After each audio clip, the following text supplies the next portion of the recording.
Thanks for staying with us for this latest episode of The Broadway Show. Glad you're here. The Amazing Race has been one of America's favorite reality shows for years. It's also a big hit in Canada. In this season, one of the teams competing is a duo of Broadway dancers. It's The Amazing Race and the amazing story of survival. Have a listen. We discovered that from the biopsy that they did, it was an anaplastic astrocytoma. They gave me 2 to 6 years, and I'm going on my 9th year, so I always say I'm past my expiration date. I want my kids to see me and Craig win the Amazing Race Canada. Paul Wontorek caught up with the team of Craig and Catherine. So good to see you. You two have been friends forever. I believe it 25 years, and now you're celebrating your friendship on The Amazing Race Canada. What is it like to actually get to do that on TV and to sort of present yourself on TV as best friends? We're watching them at the same time as everybody else is, so we don't know how they're going to edit them. So it's nice to see that they are making us be best friends, which is what is actually true. Authentically, what people are able to see is 25 years of friendship with the extremes. I mean, Catherine and I have such a unique, great relationship that I hope a lot of people out there are able to experience at some point in their life. Yeah, we're besties. And this race brought us even closer together. I didn't know that that was possible, but it did. It's one thing we learned from doing the race. It's you deserve, especially out of this pandemic, get your best friend and go travel. Go take a weekend, a week, and get rid of your phone, put it down, and just spend time on each other and reconnect. So let me just start with this. What's the secret to a long friendship? People always talk about what's the secret to, like, you know, romantic relationship, but let's talk about friendship. I guess the secret to our friendship is that we just understand each other on a whole different level. Like, we don't fight, we don't... Of course we fight. What are you talking about? I've never actually been angry with you.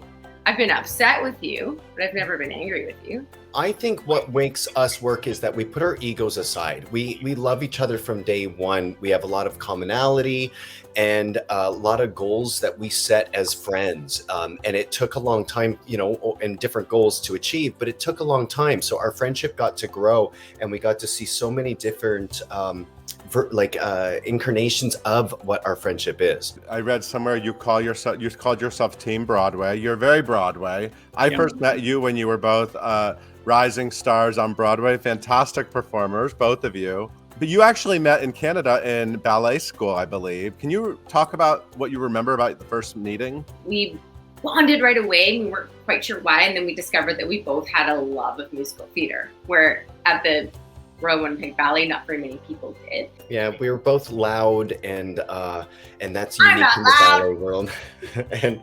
And I think that we instantly knew we needed each other as a support team and support system, because although ballet is our foundation and is always, and I think always will be, our true first love in the entertainment industry, we did want to explore different outlets, and we only had each other really at that time. And this is the key too, with that Broadway. The Broadway musical theater lovers out there are going to be able to relate, is Catherine and I enabled each other for decades. And we needed that because it's so hard to be in this business where there's so much no's and judgment, but we always pulled each other up in those moments. Like, you're amazing. Those producers don't know what they're talking about not hiring you. Good luck with their show without you.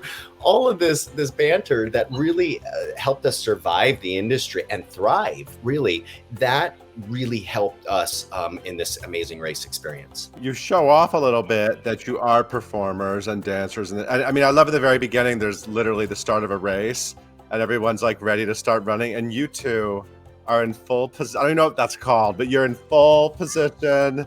You know, Catherine and I really just fell right into that. Like, we lifted up our leg, we dove it back as far back as we can. And one of the producers said, this could be a long day. And we're like, you obviously don't know us and what our abilities and our strength and stamina is. And he goes, no, I don't. And at the end of it, he's like, I love you too.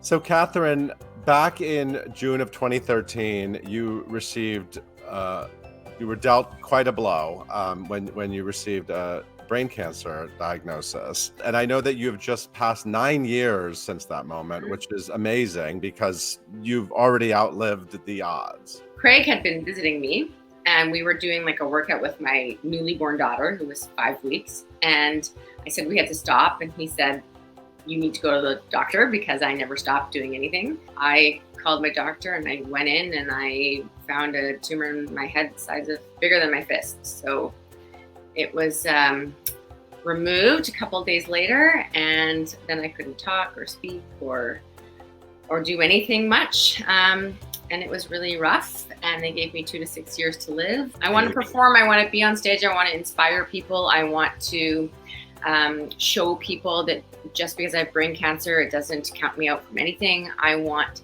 people to know that I work really hard, and things are much harder for me now than they were before. I want to show my kids that their mommy was tough, and my husband too. I'm just constantly amazed with Catherine. She puts things into perspective for me, and I'm certain for most performers out there. Just imagine, like, we're worried about learning lines or choreography. Imagine having part of your brain, your short-term memory, wiped away. Catherine is still performing and able to somehow defy medical odds and be able to memorize and do this spectacular work. She's put on this earth for a purpose, and the universe is certainly aligning her journey to be so universally inspiring. And not to worry, Catherine is powerful in many ways, and she's a superhuman.